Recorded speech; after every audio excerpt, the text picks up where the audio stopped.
TV1 ప్రేక్షకులకు నమస్కారం.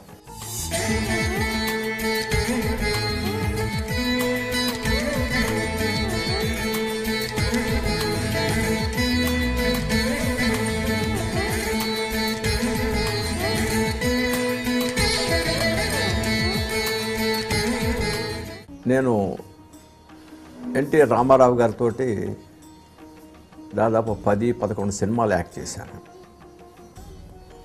వాడిని ఫస్ట్ టైం నేను చూసింది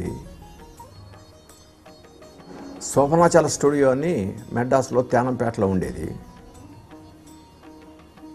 అక్కడ బిఎస్ సుబ్బారావు గారిది పల్లెటూరి పిల్ల అనే సినిమా జరుగుతుండేటప్పుడు షూటింగ్ చూడటానికి వెళ్ళి ఫస్ట్ టైం అక్కడ చూశాను వాటిని. తర్వాత నేను సినిమా ఫీల్డ్లో ఆర్టిస్ట్గా ఎంటర్ అయ్యాను. ఎంటర్ అయ్యి కొన్ని పిక్చర్స్ చేసిన తర్వాత ఫస్ట్ టైము పాండవ వనవాసంలో వారితోటి వర్క్ చేసే అవకాశం కలిగింది అన్నమాట. అన్నగారి ధర్మమే అడుగడుగునా అడ్డుపడకపోతే నీ శిరస్సు ఏనాడో నా గదాదండంతో చిన్నాభిన్నం చేసుకునేవాడిని. అరుగు తెచ్చుకున్న ప్రాణాలు అరచేతిలో ఉంచుకుని హస్తినాపురి చేరుకో. షూటింగు జరిగేటప్పుడు నన్ను ఎప్పుడు బ్రదర్ అంటుండేవారు. అక్కడ ఆయన జాగ్రత్తగా అబ్జర్వ్ చేసినప్పుడు నాకు అనిపించింది, ఒక క్యారెక్టర్ వేసేటప్పుడు దాని మీద ఆయనకు ఉండే కాన్సన్ట్రేషన్ ఇంత అంత కాదు. 1 గంటకి ఫుడ్ బ్రేక్, లంచ్ బ్రేక్ అని చెప్పినప్పుడు మేమంతా రూమ్స్కి వెళ్ళి ఉన్న ఆభరణాలన్నీ తీసి పక్కన పడేసేసి ఒక లుంగీ చుట్టుకొని చాలా రిలాక్స్ అయ్యేవాళ్ళం భోజనానికి ముందు. వీరు సెట్ వదిలి బయటకు వచ్చేవారు కాదు. between 1 and 2 అందరూ వెళ్ళిపోయినప్పటికీ తాను ఒక కుర్చీ వేయించుకొని ఒక పెడస్టల్ ఫ్యాన్ దూరంగా పెట్టుకొని అది ఆన్ చేసి కిరీటం మాత్రం తీసి ఒక పక్కన ఇంకొక కుర్చీలు పెట్టేవారు. ఆ గదేమో తన కుర్చీకి ఆనించుకునేవారు.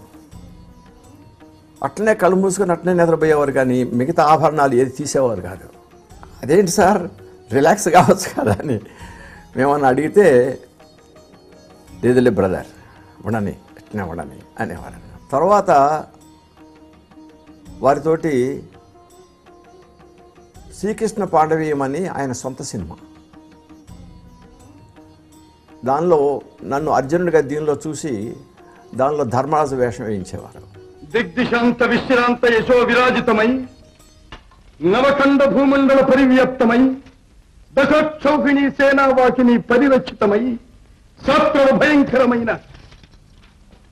ఈ తిరుమహాసామ్రాజ్యమును శాసించు రారాజును నేను.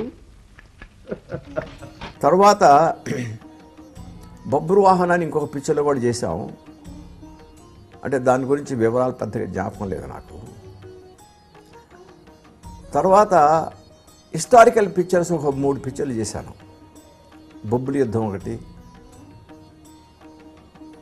తర్వాత పల్నాటి యుద్ధం ఒకటి, తర్వాత శ్రీకాకుళం ఆంధ్ర మహావిష్ణువు అనేది ఒకటి, అట్లా 3 చేసామన్నమాట. మన సైన్యం విషయంలో తాత్కాలికంగా ఇలాగే ఏర్పాటు చేద్దాం. మళ్ళీ తాత్కాలికంగా ఏమిటి, శాశ్వతంగానే కానివ్వండి. మీ అభిప్రాయం కూడా అదే అయితే.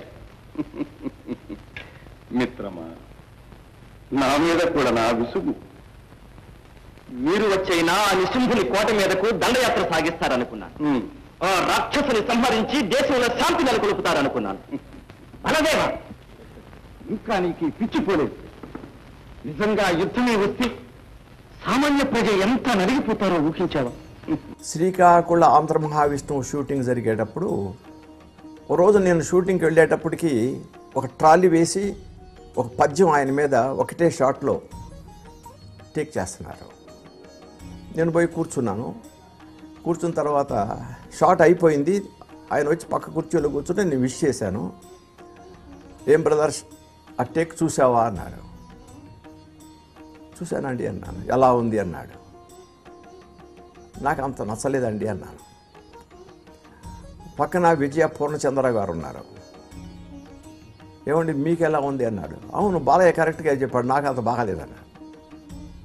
బాలయ్య గారి కోసం ఇంకొక టేక్ అని చెప్పేసి వెళ్ళారు.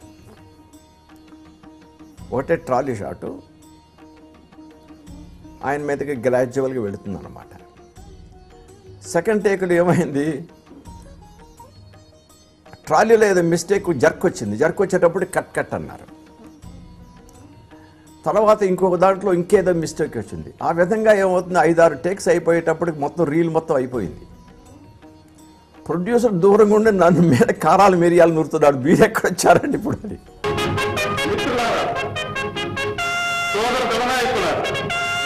మా నాన్నగారు సైన్యాన్ని తీసివేసింది వైరాగ్యంతోనూ కాదు, పోషించలేకనూ కాదు. అంత మాట మరి వినండి, శ్రీకాకుళం రాజ్యంలోని గ్రామాలలో గల మా భూములన్నింటినీ మీ పరం చేస్తున్నాను. గ్రామానికి 100 మంది చొప్పున వెళ్ళి అక్కడ శ్రీనివాసం ఏర్పరచుకోండి. యువతీ యువకులకు శిక్షణ ఇచ్చి సైనికులుగా తయారు చేయండి. ఆయన ఒకసారి అనేవాడు, ఏంటి బ్రదర్, ఇదిగో రామారావు గారు వస్తున్నారు, రామారావు గారు వస్తున్నారు అంటే జనం అంతా పోగవుతారు వేల కొద్దీ. ఇదంతా ఎందుకు, కృష్ణా బ్యారేజ్ మీద మన గుంటూరు సైడ్ దిగి తలకు ఒక గుడ చుట్టుకొని మెదలకుండా నడిచిపోతున్నాడైతే ఇది రామారావు గారు నాగా ఉన్నారా అని కొంతమంది అనుకుంటారు. ఆ రామారావు గారు అయితే ఇక్కడ నడిచేందుకు పోతాడు అని కొంతమంది అనుకుంటారు. మరి ఎవరు గుర్తుపట్టరు. కానీ వస్తున్నారు అని టామ్ టామ్ చేయటం వల్ల జనం పోగవుతారు, కానీ లేకపోతే ఎవరు గుర్తుపడతారు బ్రదర్ అనేవాడు. తర్వాత మేజర్ చంద్రకాంతకి ఓ రోజు మోహన్ బాబు గారు ఫోన్ చేశారు, ఇట్లా రామారావు గారు ఇనిష్ చేస్తున్నారు, తప్పకుండా ఆ క్యారెక్టర్ బాలయ్యాలే వేయాలి అని, 2 రోజుల్లో బయలుదేరాలి, ఎక్కడ హిమాచల్ ప్రదేశ్కి బయలుదేరాలని చెప్పేసి చేస్తే సరే వచ్చిన తర్వాత మాట్లాడాను, అయిపోయిన తర్వాత మీ ఇద్దరం కలిసి అక్కడికి వెళ్ళాం. కొంచెం మూడీగా ఉండేవారు. ఏంటి సార్ అలా ఉన్నారు ఏంటి అన్నాను. ఏం లేదు బ్రదర్, నేను షూటింగ్లో బిజీగా ఉన్నాను, మా పార్టీ ఫాలోవర్స్ అంతా ఏంటి సార్ మిమ్మల్ని నమ్ముకొని మేమే రంగంలో దిగాం, మీరు పోయి షూటింగ్లో కూర్చున్నారు, మా గతి ఏంటి సార్ అని చెప్పేసి అప్డేట్ ఇస్తున్నారు. అంటేను సార్ మీరు పార్టీ వర్క్ తోటి మీరు బిజీగా ఉన్నప్పటికీ ఖాళీగా ఉన్న టైంలో కొన్ని క్యారెక్టర్స్ మీరు వేస్తేనే బాగుంటాయండి అన్నాను నేను. ఏంటి బ్రదర్ మంచి క్యారెక్టర్స్ అన్నీ అయిపోయినాయి కదా అన్నాడు.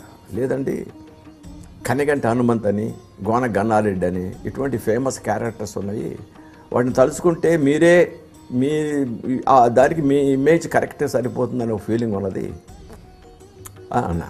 సరే ఆ మనిషి ఆ ఆలోచనలో పడ్డారు అనుకోండి.